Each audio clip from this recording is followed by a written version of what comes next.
નમસ્કાર, વીએસ ન્યૂઝમાં તમારું સ્વાગત છે। સમાચારમાં વાત કરીએ તો રાજુલા શહેરમાં માર્કેટિંગ યાર્ડ ખાતે પત્રકાર એકતા પરિષદ ગ્રુપ દ્વારા રાજુલા જાફરાબાદ ખાંભાના તમામ પત્રકારો દ્વારા 98 વિધાનસભાના વિજેતા એવા રાજુલા જાફરાબાદ ખાંભાના ધારાસભ્ય હીરાભાઈ સોલંકીનો સન્માન સમારોહ કાર્યક્રમ યોજવામાં આવ્યો।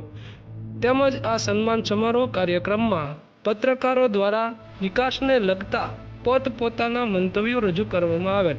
તેમજ ધારાસભ્ય હીરાભાઈ સોલંકીને પુષ્પગુચ્છ તેમજ હાર પહેરાવી ચાલ ઓઢાડી સન્માન કરવામાં આવેલ અને ધારાસભ્ય હીરાભાઈ સોલંકીએ આ સમગ્ર પત્રકાર એકતા પરિષદનો આભાર વ્યક્ત કરેલ। VS news 24 Rajula.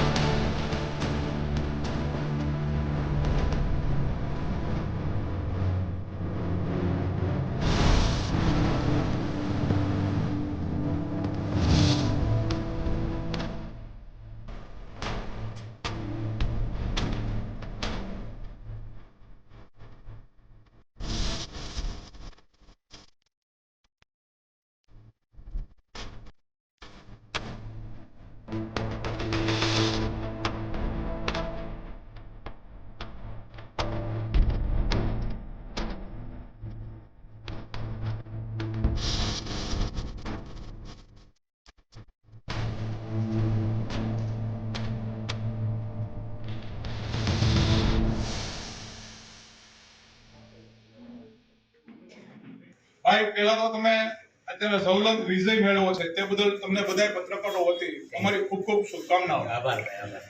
હવે આપની સર્વ સમાજની છે, આપની સત્તા છે, સર્વ સત્તા લોકોએ તમને આપી છે અને ઉપર લેવલે પણ ભાજપની સરકાર બેસી છે અને આપ જંગી બહુમતીથી વિજયી થયા છો।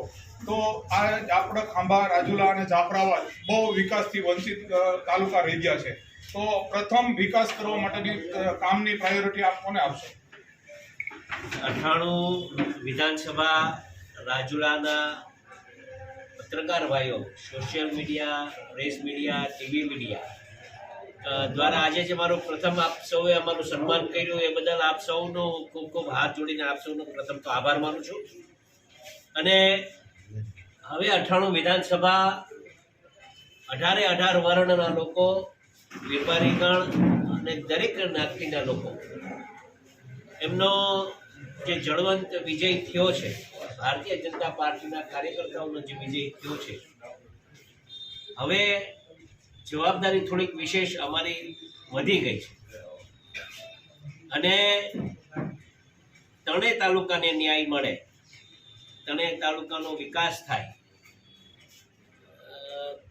પર્સનલી વ્યક્તિગત કંઈક કોઈકની રજૂઆત આવે, સામાજિક, શૈક્ષણિક, આરોગ્યને લાગતા પ્રશ્નો હોય, માર્ગ અને મકાનના પ્રશ્નો હોય કે ઉર્જાના પ્રશ્નો હોય, દરેક પ્રશ્ન બાબતે કાળજીપૂર્વક એની રજૂઆત સાંભળી અને ગાંધીનગર જઈ અને બધા કામો કરવા માટે તત્પરતા દેખાડી અને વહેલામાં વહેલી થકી જે લોકો આશા લઈને બેઠા છે એ આશા એમની પૂર્ણ માતાજી અમારા પાસે કરાવે અને પૂરતી મહેનત આપ સૌનો સાથ અને સહયોગ પણ અમને જોશે।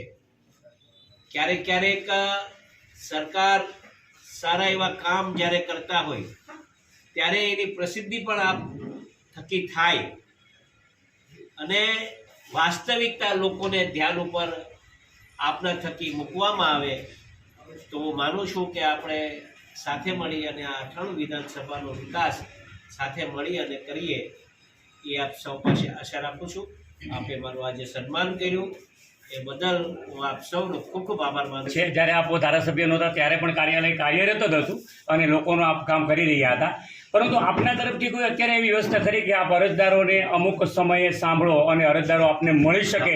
હવે થોડીક મારા કાર્યાલયમાં થોડોક ફેરફારો કરવાનો છું થોડાક સમય પછી, કેમ કે થોડુંક એક સિસ્ટમથી આવતા દિવસોમાં કામ થાય।